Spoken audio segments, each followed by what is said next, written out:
Welcome to the Brain Gain Youngstown Leadership Series podcast. Each week, we'll learn from leaders who are driving change and making an impact. Now here's your host, the CEO of the Youngstown Publishing Company, Jeff Leo Herrmann. So we're here with Gary Gladysz, a resident, as we both just shared, we're both just Brookfield kids, right? We're just kids from Brookfield.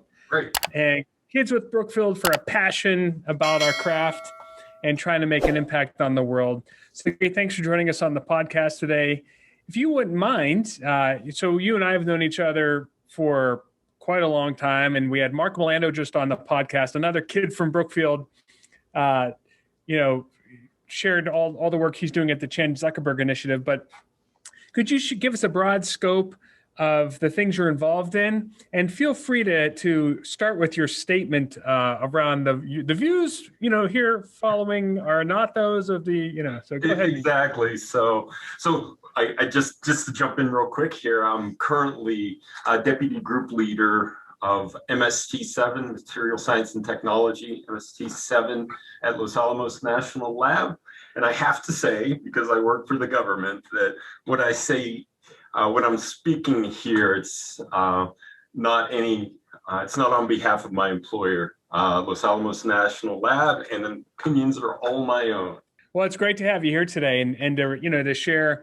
You're working on so many cool things, and you're currently.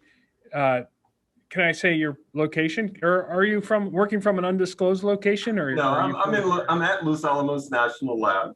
I've gotten all the approvals I need to do this, so I'm at my office here at Los Alamos National Lab. Awesome, and that's in New Mexico. Yeah, that's right, Los Alamos, New Mexico. So, as a Brookfield kid, did you think what'd you want to do when you grew up? What were you inspired to be? When we were at Brookfield Junior High School. Right. So, during that time, right, in the 70s, I think a lot of kids aspired to be an astronaut. And that was me as well. And there's two paths to be an astronaut, right? One is to be a jet pilot, fighter, and test pilot, right? And then the other half is the science route. There's never going to be a test pilot. And the science route sort of is where I got my inspiration from. To go that direction. And I know there was a teacher we've shared that, was it Mr. DeJulia that inspired you? Yeah, absolutely. He was a math teacher and science teacher as well, natural science teacher. Big inspiration for me early on. A lot of the foundational things, work ethic and stuff is just from the Shenango and Mahoning Valley, that work that's instilled in you by your parents. But then as you get older, you look for your sort of true north and what you want to do in the rest of and he was one of those early on that sort of sent me in that direction. Right. And how did you get to, what's the quick sketch of where you went to college and your kind of a high level overview of your professional career, which got you to the Los Alamos National Labs today? Sure. I went to Youngstown State Chemical Engineering, had some professors there that were also pivotal in what I've done. Then I went to Ohio University for my master's degree, where I did research that was sponsored by NASA. It's Lewis Research Center up in Cleveland at that time. So that made me feel good about my the direction that I was going technically. But I realized that chemical engineering per se wasn't the direction for me. I worked as an intern at Sharon Steel down in Sharon, Pennsylvania, all through my Youngstown State years. And I guess that and all of my master's degree work was more materials related. And so that I took a couple of years off, dropped out of a PhD program, whatever, and then sort of came to the conclusion that materials is where I really should be, right? And so I started looking around for PhD opportunities. And New Mexico Institute of Mining and Technology down in Socorro, New Mexico, sort of came up as the winner in that. I got to work with Professor Chawla, who wrote one of the books that I used during my master's degree. So it was just really a good place for me. And Dr. Chawla was another one of these pivotal figures in my technical life, professional life, that really got me course corrected to a more true north. I always use this true north thing, but it got me to where I had my interest lie and strengths lie. Right. Now, was that an obvious path? Kind of in hindsight, did it all fall together somewhat randomly, or was there like a very hardcore path that you just followed? Yeah, it was a bumpy road.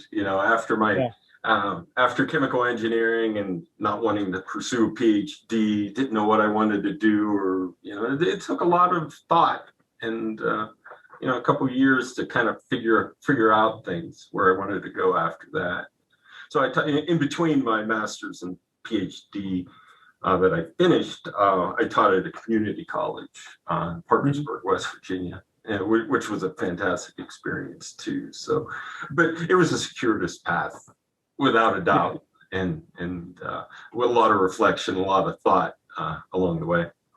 Then after that, go ahead. No, please. No, I was just going to go on after my PhD and sort of more into my professional. But if you want to stay here for a while, that's fine. No, I'd like to hear, because it's that path, and I agree completely. It is circuitous. I mean, the best laid plans, and I think a lot of the successful people, every day we all grind, right? But then you kind of put your head up sometimes and look around. You're like, well, actually, I'm doing all right. Yeah, I got somewhere. Right? Yeah, right. Exactly. Yeah. So after that, and even before I finished, I actually left the university and wrote my dissertation while I was at Youngstown State as a professor there for 1 year. So they knew I was getting my PhD. I keep contacts everywhere. And so they knew I was getting my PhD there. They said, hey, how about coming back to Youngstown and teach for a year at Youngstown State in the chemical engineering department, the department that graduated me. And I accepted that, and I finished up writing my PhD while I was teaching classes at Youngstown State in the chemical engineering department.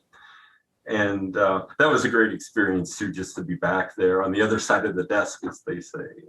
Yeah. Seeing it from I was not so long out that I didn't remember what it was like to be a student there. And it was just a good experience. Yeah.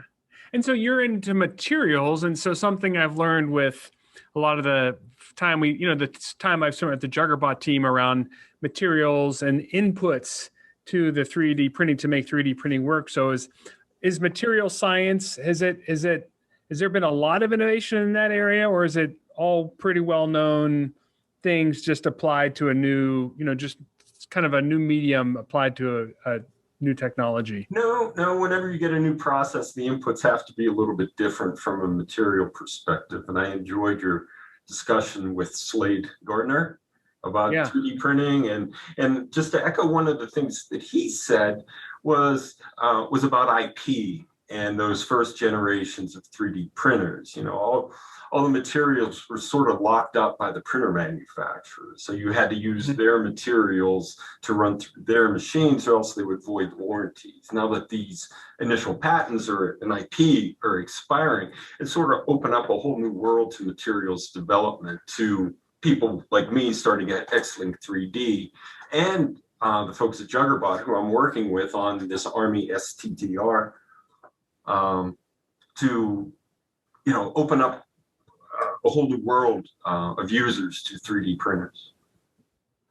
Okay, and are we breaking new ground here from a national standpoint? Is the work you're doing and the work you're doing, partnering with Juggerbot, is that something newer on the scene that you could say we're unique in our place in the world?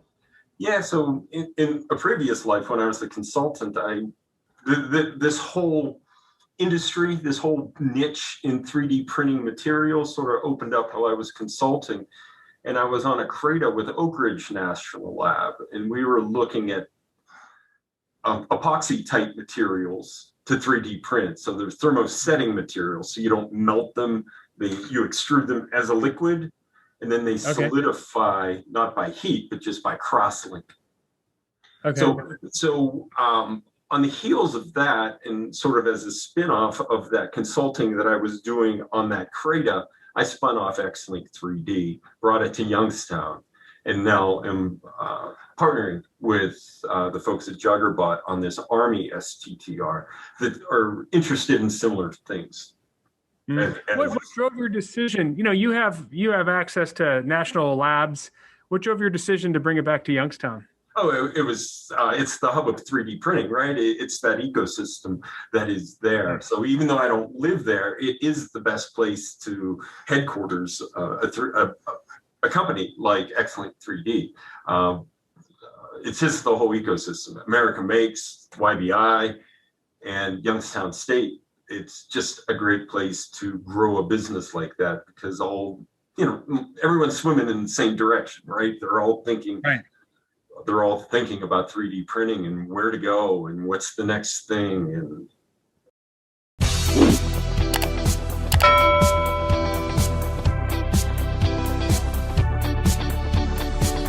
The Brain Gain is a collaborative effort, and we'd like to thank our headlining sponsors, including Farmers National Bank, Sweeney Chevrolet Buick GMC, the Mahoning Valley Manufacturers Coalition, and Southwoods Health. Also included are Eastern Gateway Community College, PNC Bank, the Moransky Companies, the Mahoning County Career and Technical Center, the Youngstown Business Incubator, Simon Roofing, the DeBartolo Corporation, Youngstown State University, and Junior Achievement of the Mahoning Valley.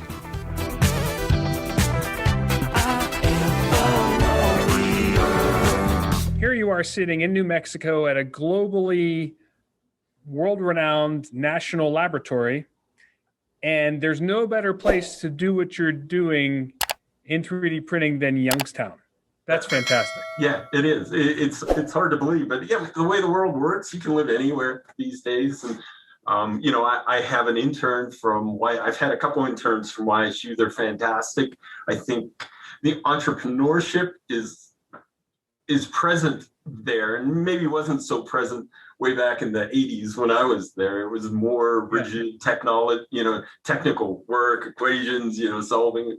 And I think these interns that I've had are just amazing. They have that work ethic of the Valley, and they're inquisitive and they want to learn. And if they don't know it, they'll say, "I'll be back," and I'll know the answer. It's fantastic what YSU is churning out now. No, that's really good to hear. And I think you're right. This notion of, the entrepreneurial culture has always been strong, right? Our market is comprised of lots of small private companies. You just do it because you have to, but then the entrepreneurial ecosystem around us, the hustle culture, right? It's something that's kind of game, but I think it's almost like in our DNA here in this region. And that you connect to the passion and the desire and the grit to the technical expertise, and it's just a winning combination. Yeah, absolutely. That's a good way to put it. Yeah, that's good. So I guess do you, from sitting from your perspective and knowing that you have a lot of connections into the community, are there any things you see, you observe, because you have a great perspective, from where you're sitting and the things you're trying to implement? Are there any gaps you see or any challenges you wish us to overcome that would even accelerate us faster? Well, I guess the challenge, and I'm speaking from a materials development standpoint and R&D, right? The next big thing is big data, employing big data and predictive analytics into development to shorten those lead times of getting to new materials, which would shorten the lead time to getting new parts and reducing the risk from taking an idea to full production and getting through that valley of death that occurs between, once you have the idea and you put it together with duct tape and bubble gum, right? And you prove that it can work, it's a big risk to move that to full production, right? You can get that first part out and pay thousands of dollars for it to get a working prototype. But to manufacture and productionize these ideas, there's a lot of risk. So predictive analytics can do a lot in reducing the risk across that valley of death that a lot of good ideas that should come to fruition die. Mm-hmm. Well, so there's another word we hear, like I have CNBC on all day long in my office, and I hear predictive analytics and big data. Yep. You hear those are buzzwords, but Yes. that literally means taking data that we have, case studies, success stories, um, data from things that are actually working or have been tested, and then imputing an outcome or a success. Right? Am I getting there? Am I getting with basically just? So if I can go out even farther and Yeah. just relate it to materials development, materials R&D, and Yeah. materials design, not designing a part, designing the material that makes up the part, and then eventually getting to a part, the performance of that part after that. So typically, the traditional way you do it is called property prediction. So you have some raw material, you have a process that creates a material with structure that has properties. And then you turn that into a part and you get performance. Predictive analytics in a material development standpoint is working that backwards. You start with what you need out of the product, and it's actually inverse materials design. So you take this processing structure properties performance and you work backwards. And Wow. so so you narrow your choices that you're spending time on the R&D benchtop by saying only these few materials can work based on working this problem backwards from this predictive analytics. You need a lot of data. We have a lot of data out there in the world. You need to know how to analyze that data, and then need to analyze it correctly to suit your problem. Right. Okay. Boy, I like that the inverse model of kind of backing, from the outcome focused on the input to get you to get you to the inputs you need to get the outcome you want Yep. in a more rapid fashion. That's cool. But when you think about it, you start with a point on the performance side. You know what the part has to do. And then instead of this forward development where you keep narrowing and narrowing and narrowing, it actually opens up more and more as you work backwards. No, that makes a lot of sense. I mean, I think this is a great realistic example of, we hear the buzzwords, but what does that actually mean? I mean, this is exactly, that's really what it means to be, around creating efficiencies and that prototyping, more rapid prototyping capabilities. Exactly. It's getting, but it comes down to getting products to market faster from benchtop all the way to full production, and then reducing risk along the way. So then, sitting where, from your perspective today, knowing you work on materials and you have a good sense of the 3D printing ecosystem, if you have, say, our audience members, they have kids in middle school or high school, even in college, what path would you recommend? Like, where do you see the future? And what are the skill sets they need to, say, take advantage of what we call in-demand jobs? So what in-demand jobs of the future do you see, and what do they have to do to prepare for them? Yeah, it's funny. I interview a lot of people here, not a lot, but I interview some people here. And I tell everyone, I'm for diversity in all senses of that word, no matter what job you've had in the past, no matter what experiences you've had. It's the race, gender, obviously, but it's about experiences too. And I think an inquisitive nature and learning from all of your experiences, even if they're unrelated to what you're doing, and walking away with those things that you move forward with in life that help you, from no matter how odd that job is. There's something you learn from it. It's something that you carry forward from it. So I think an inquisitive nature and just being open to learning all the time. No, hey, we're both, I don't want to speak for you, but I'm pushing into the 50s, and I learn something new every day. And if I don't learn something new, shame on me. Right. Yeah. No, we definitely are in a continuous learning environment. And then there are, like, everything from firing up a YouTube video to actually certification programs, at Youngstown State, at Eastern Gateway. I mean, it's interesting to see the higher ed these institutions in higher ed adapt and offer more rapid skill building and career, they're called like tech or certification stacks, right? So that's kind of what I hear more and more about. So just those are good gap fillers. If you have the desire and the experience and you need to kind of fill in a gap, a technical gap, I think those are great ways to go. Yeah. I've not heard the stack term before, but I see where you're coming from. Yeah. That's where they say stacking certifications is the future. So you basically, instead of like 4-year degree and then maybe master's or PhD, it feels more of like a continuous program where you're continually, enhancing your skill sets through these different certification programs. Certifications. Yeah. So I'm familiar with that. I have my Six Sigma black belt, and that's sort of one step on your certification stacking, right? That would be one. Yeah. Got it. Yeah. And that's a big one. That's good. Well, Gary, this has been great to catch up with you and hear about all the great work you're doing. And the fact that you're really engaged in our community here is fantastic. And we certainly appreciate it. Are there any challenges you'd like to issue to the audience or anything you want us to kind of pay particular attention to?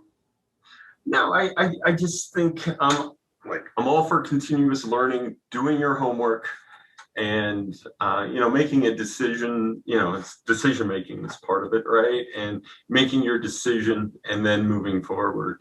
It's like what I do, and I saw on some of your prep questions. What a famous quote. I always like to bring up the Miles Davis quote here that says, "The note you play is never wrong, but it's the note you choose afterwards that would make that note right or wrong." So, I don't see decision making as good and bad, like falling into two bins. There's a lot of consequences for every decision. You want to keep the gauge pointed to the positive side all the time, but I always say, don't sweat the decision you just made. Do your homework and start sweating the decisions that are coming up. Oh, I've never heard that quote, but that's I'm sure I butchered it, but that's the gist of it.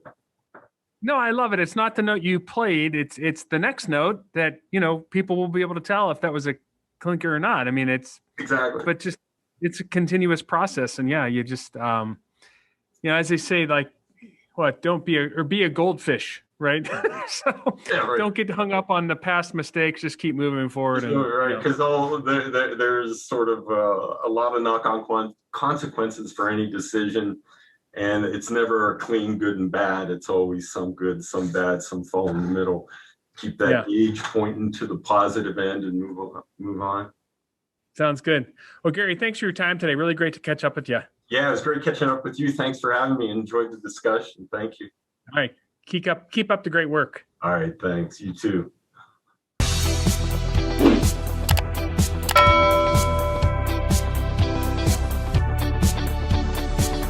Thanks for joining us on the podcast today, because together we're building a culture of entrepreneurship and promoting workforce development. So if you like what you heard, please share it with a friend and leave us a rating or review on your favorite podcast player. Your feedback is very important to us. We want to make the show better all the time. And if you would like to give me direct feedback, email me, please. My email is jherrmann@business-journal.com, or you can find me on LinkedIn. And lastly, would love to thank the members of the Brain Gain Coalition. Those headline collaborators include Farmers National Bank, Sweeney Chevrolet Buick GMC, the Mahoning Valley Manufacturers Coalition, and Southwoods Health.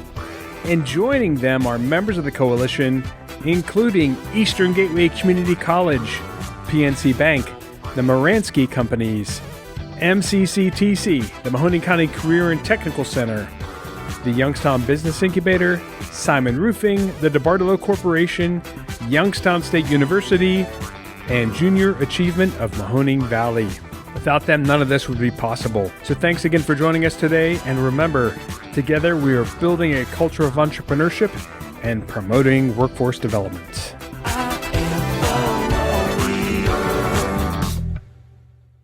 Thanks for watching the video. Be sure to like, subscribe, and hit that little bell for notifications. And also make sure to connect with us on Twitter, Facebook, and LinkedIn. For all of your business news, visit businessjournaldaily.com. For all of your arts and entertainment news, go to afterhoursyoungstown.com.